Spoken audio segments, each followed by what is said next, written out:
Pada suatu hari datanglah seorang petapa dari negeri Hindustan yang bernama Aji Saka. Aji Saka melawat ke tanah Jawa dengan kedua abdinya, Sembada dan Dura, dengan maksud untuk menyebarkan ilmu pengetahuan. Suatu ketika mereka ingin menuju kerajaan Medang. Namun sebelum ke negeri Medang, mereka singgah dahulu di pegunungan Kendeng. Dura, sepertinya ada yang ingin aku sampaikan secara pribadi kepada semua. Bisakah kau memberikan aku waktu sebentar? Baik, Pak.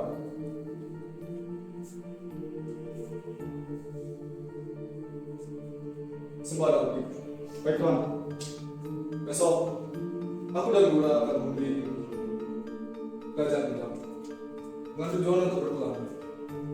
Oleh karena itu, aku titipkan kerisku ini padamu, dan kau harus menjaganya dengan segenap jiwa dan raga. Jangan berikan keris ini kepada siapapun sebelum aku yang datang untuk mengambil. Baik, Tuanku. Akan kujaga ke sini dengan sepenuh jiwa dan raga. Sekarang aku akan berangkat ke negeri Medang bersama Dura. Selamat tinggal, Sembada. Baik, Tuanku. Hati-hati di jalan. Ayo Dura. Sesampainya di negeri Medang, ia bertemu dengan seorang janda tua yang bernama Mbok Rondo.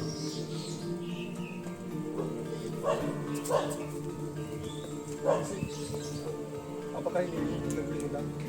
Betul, Tuhan. Sepertinya Tuhan bukan dari sini.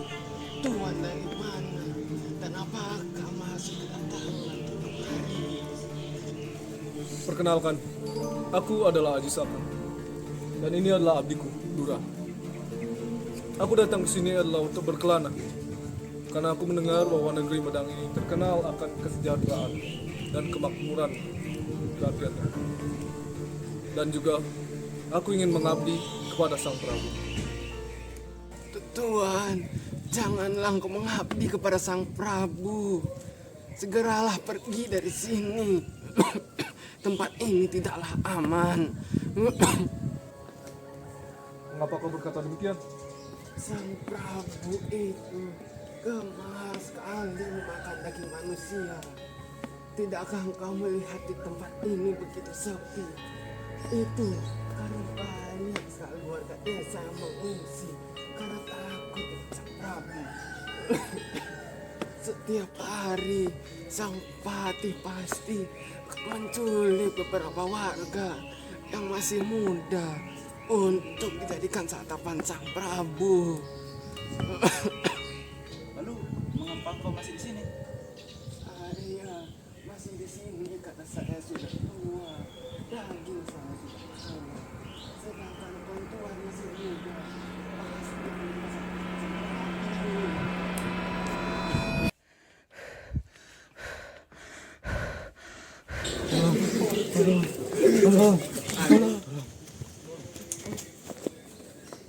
Kau! Tawa! Apa kau tidak apa-apa? Maafkan hamba Tuhan, hamba benar-benar tidak sengaja. Kenapa kau terburu-buru sekali? Apakah Tuhan tidak mendengar kabar bahwa Sang Patih sedang mencari seseorang untuk menjadi santapan Sang Prabu? Kita harus segera pergi atau kita tidak akan selamat. Sudah kukatakan kepada Tuhan, turunkanlah ya Tuhan. Segeralah pergi dari sini. Tempat ini tidaklah aman. Tapi Mo, kau tidak perlu mengkhawatirkan keadaanku. Aku sesungguhnya merasa iba dan kasihan kepada para warga yang selalu dibayang-bayangi oleh rasa takut akan Sang Prabu. Aku, Aji Saka, akan secara sukarela menjadi santapan Sang Prabu. Antarkan aku ke tempat Patih. Aku akan menghadap ke Sang Prabu. Tapi Tuhan, apakah tidak apa-apa? Terima kasih karena telah mengkhawatirkanku, Dura. Namun aku bisa menjaga diriku sendiri. Baik, apabila itu mau, ikut aku.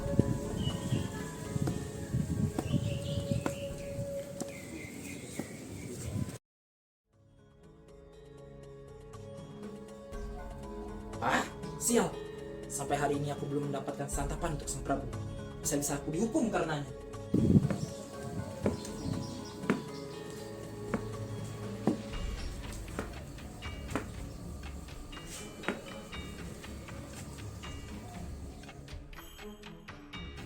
Salam Patih. Perkenalkan, aku adalah Aji Saka. Hei anak muda, ada apa kedatanganmu kemari? Saya kemari untuk berkelana. Dan saya ingin menghadap Sang Prabu. Kau menghadap Sang Prabu? Apa aku tidak salah mendengarnya? Benar sekali. Engkau tidaklah salah mendengar. Aku secara sukarela akan menghadap Sang Prabu untuk menjadikan diriku sebagai santapan. Mendengar pernyataan Aji Saka, Sang Patih tertegun. Aji Saka adalah seorang pemuda yang baik, bijaksana, lagi tampan. Dalam benak Sang Patih, ia menyayangkan bila Aji Saka diserahkan pada Sang Prabu. Anak muda, yakinkah kau dengan tekadmu? Tekadku sudah bulat. Aku merasa kasihan kepada para warga yang selalu diteror akan rasa takut pada Sang Prabu. Aku akan menemui Sang Prabu untuk menjadikan diriku sebagai santapannya. Baiklah anak muda, jika kau terus bersikeras, maka aku akan antarkan kau ke hadapan Sang Prabu. Tapi ingat, meskipun kau sudah menjadi mangsa Sang Prabu, belum tentu Sang Prabu akan mengubah pemikirannya. Tenang saja. Aku yakin setelah ini para rakyat akan merasa aman.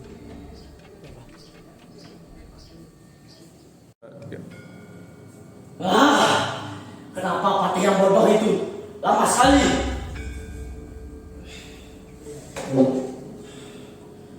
Apa kira-kira seluruh warga sudah aku santap? Jika setidaknya ada satu pun warga yang bisa aku santap, akan dituruti permintaannya.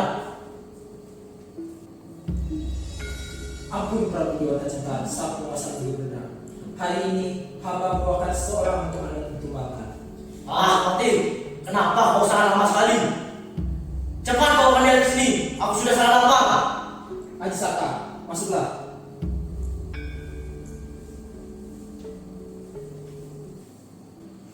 Wah, anak ini masih tidak sangat muda. Dagingnya masih sangat lezat jika kusantap. Mungkin ini adalah satu-satunya santapan yang paling lezat yang pernah kusantap. Patih, Iya Raja. sekarang kau bisa keluar. Baik Raja.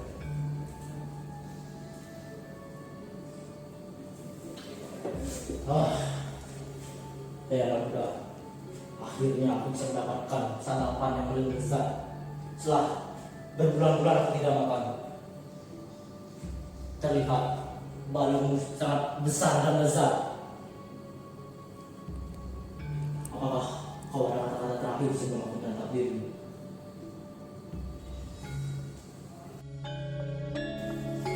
Salam Adinda. Hamba datang kemari dengan sukarela untuk menjadi santapan Anda. Namun, bisakah Anda untuk berhenti memakan warga desa tadi? Siapa kau berani memerintahku? Apa yang membuatmu berpikir aku akan menurutimu? Aku adalah Aji Saka. Aku datang kemari dengan sebuah penawaran. Jika Baginda ingin menyantap dagingku, bisakah Baginda menuruti satu saja permintaan? Aku ingin meminta sebidang tanah dengan kain yang aku bawa ini, dan Baginda yang akan mengukurkannya. Cuma sebelah tanah yang kecil. Pasti akan kuberikan demi merasakan dagingmu yang sangat lezat itu. Kemudian Sang Prabu menarik kain milik Aji Saka. Namun dengan kesaktiannya, kain itu terus memanjang melewati batas negeri Medang hingga sampai di tebing yang curam. Aisyah, apakah kau mencoba untuk membawa dariku? Mati saja kau! Ya! Seorang raja seharusnya membuat rakyatnya merasa aman. Berisik! Mati saja kau! Ya! Ya! Ya!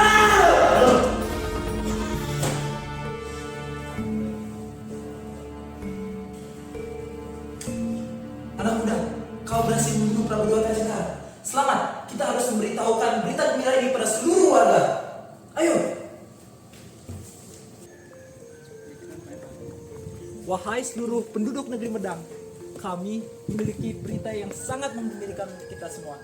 Hari ini, seorang pemuda berhasil membunuh Prabu Dewata Cengkar. Lalu, sekarang kerajaan Medang sudah tidak memiliki pemimpin.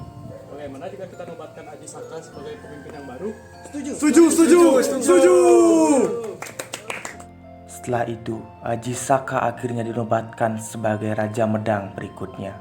Berita kematian Dewata Cengkar menyebar ke seluruh Jawa dan warga yang sebelumnya mengungsi akhirnya kembali ke negeri Medang. Mereka kembali mengolah sawah dan menanami ladang. Kemudian suatu hari Aji Saka teringat dengan kerisnya. Maka dipanggillah Dura untuk menghadap. Dura, bisakah kau kembali?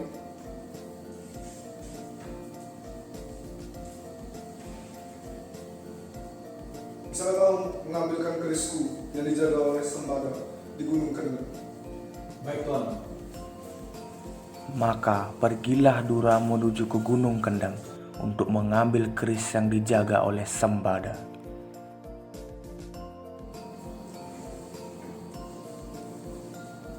Sembada, apa itu kau? Wah, ternyata itu engkau Aibra. Sudah lama kali kita tidak bertemu ya. Bagaimana keadaan Tuan Aji Saka pada hari ini? Apakah dia baik saja? Tuan Aji Saka memang hebat. Tuan Aji Saka berhasil mengalahkan seorang raja yang gemar makan daging manusia. Bahkan dia berani menantang raja tersebut sendirian. Wah, Tuan Aji Saka memang hebat sekali. Tapi dilihat-lihat, kok tidak banyak ada perubahan ya? Padahal sudah bertahun-tahun kita tidak bertemu. Tentu saja aku sama seperti dari besi tampan dan berlalu. Kemudian lihat, kau rupanya mengalami perubahan yang cukup besar ya. Ya, begitulah. Tapi ngomong-ngomong, apa yang membuatmu tiba-tiba datang ke sini? Ya, mungkin bukan hanya untuk menemuiku saja kan? Betul. Tuan Aji Saka memerintahkanku untuk mengambil keris miliknya. Sekarang di mana aku menyimpannya? Maaf wahai Dura, aku tidak bisa memberikan keris ini kepadamu karena Tuan Aji Saka sudah berpesan kepada aku untuk tidak memberikan keris ini kepada siapapun kecuali untuk dirinya sendiri. Tapi aku membawa untuknya. Tidak peduli, aku tidak peduli. Aku akan tetap memegang amanat Tuan Aji Saka untuk tetap menjaga keris ini dan tidak akan memberikan kepada siapapun kecuali dirinya sendiri. Aduh, Sembada. Kalau gitu, akan kugunakan cara kekerasan. Aku tidak menyalahkanmu Dura, tapi aku akan tetap memegang amanat Tuan Aji Saka. Pertempuran pun tak terelakkan. Dura dan Sembada bertarung sangat sengit. Keduanya sangat kuat dan memiliki ilmu yang setara. Dan akhirnya karena memiliki ilmu yang sama-sama kuat, keduanya akhirnya tewas. Di negeri Medang, Raja Aji Saka terlihat gelisah karena kedua abdinya yang belum kembali menyebabkan Raja Aji Saka merasakan firasat buruk. Dan untuk memastikan kondisi kedua abdinya, Raja Aji Saka menyusul ke Gunung Kendeng. Sesampainya di sana, ia terkejut dengan apa yang terjadi kepada kedua abdinya. Ada apa ini? Apa yang jadi dengan mereka berdua? Dura! Bangun Dura! Ada apa ini Sembada? Sembada bangun Sembada! Keris. Aku lupa untuk tidak membiarkan Sembada memberikan keris ini kepada siapapun. Mereka berdua tewas dan tugas yang mereka emban. Mereka berdua sungguh abdi bela setia. Karena itu, aku akan membuatkan sebuah prasasti. Aji Saka kemudian mengambil sebuah batu dan diletakkan di tempat keduanya tewas. Aji Saka kemudian mengukir sebuah tulisan di batu dengan kerisnya. Batu ini aku buatkan sebagai bukti kesetiaan kedua abdi.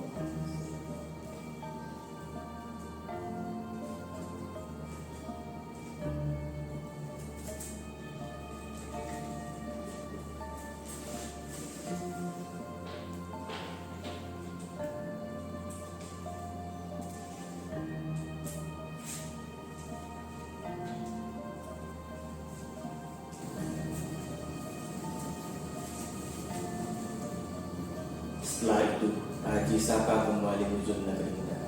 Ia menciptakan aksara-aksara yang digunakan untuk mengabadikan kesetiaan kedua abdinya, yang diukir pada batu dengan susunan Ono Joroko Dodo Solo Bodo Joyono Mogo Bodo, yang memiliki arti ada utusan pada berangkat, sama saktinya mati bersama. Jadi amanat yang bisa kita ambil dari cerita ini, kita tidak boleh rakus terhadap apa yang kita inginkan, dan kita harus menepati janji yang telah kita buat. Sekian drama dari kelompok kami. Om Santi. Finally. Yeah!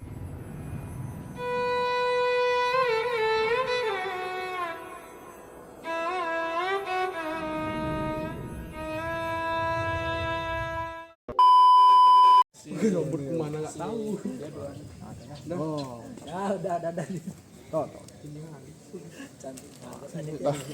sorry.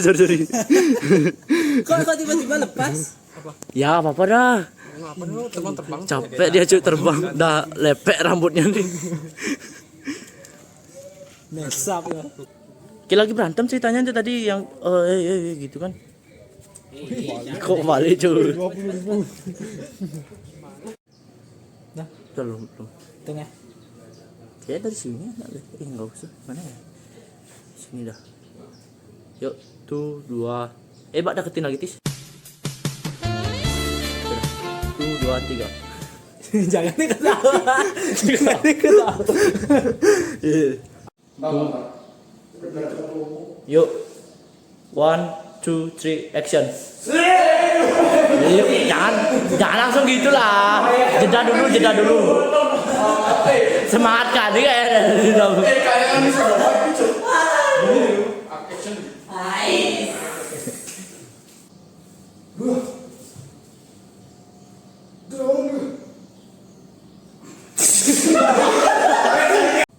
Haji Saka, apakah kau mencoba untuk membodohiku? Mati saya kau! Ya! Ya!